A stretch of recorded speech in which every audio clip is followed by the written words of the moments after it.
ପୁରୀ ଶ୍ରୀମନ୍ଦିର ସମ୍ମୁଖରେ ଥିବା ଅରୁଣ ସ୍ତମ୍ଭଟି ମୂଳତଃ କୋଣାର୍କ ସୂର୍ଯ୍ୟ ମନ୍ଦିର ସମ୍ମୁଖରେ ଥିଲା। ପୁରାଣ ବର୍ଣ୍ଣନା ଅନୁସାରେ ଅରୁଣ ଏକ ପକ୍ଷୀ, ଯିଏ ଗରୁଡ଼ଙ୍କ ବଡ଼ ଭାଇ। ଅରୁଣ ସୂର୍ଯ୍ୟଙ୍କ 7 ବର୍ଷ ଯୁକ୍ତ ରଥରେ ବାହାରେ।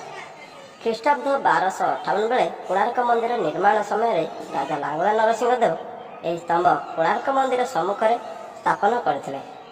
1600 ମସିହା ପରବର୍ତ୍ତୀ ସମୟରେ କୋଣାର୍କ ପତନ, ଭଗ୍ନ, ପରିତ୍ୟକ୍ତ ହେଲା।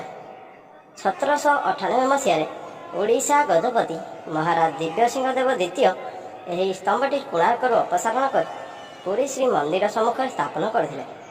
ବର୍ତ୍ତମାନ ପୁରୀ ଶ୍ରୀମନ୍ଦିର ସମ୍ମୁଖରେ ଦୃଶ୍ୟମାନ ଥିବା ଅରୁଣ ସ୍ତମ୍ଭଟିର ଉଚ୍ଚତା 34 ଫୁଟ ଏବଂ ଅନୁମାନ କରାଯାଉଛି ପ୍ରାୟ 10 ଫୁଟ ମାଟି ତଳେ ପୋତା ହୋଇଛି। ଏହି ସ୍ତମ୍ଭର ବ୍ୟାସ 2 ଫୁଟ, ଗୋଲେଇ 6 ଫୁଟ 3 ଇଞ୍ଚ। ଏହା 16 ପଟ ପାଲକା ବିଶିଷ୍ଟ। ଏହାର ଶୀର୍ଷରେ ରହିଛି ଅରୁଣଙ୍କ ମୂର୍ତ୍ତି। ଶ୍ରୀମନ୍ଦିରର ଚୁନାର ସେବକ, ଗରୁଡ଼ ସେବକମାନେ ଅରୁଣଙ୍କ ପୂଜକ। ଏହି ସ୍ତମ୍ଭ ଏକ ଖଣ୍ଡ ମୁଗୁନି ପଥରରେ ନିର୍ମିତ। ଏହି ଜାତୀୟ ଶିଳା ବାଲେଶ୍ୱର, ନୀଳଗିରି, ମୟୂରଭଞ୍ଜ ଜିଲ୍ଲାରେ ମିଳେ।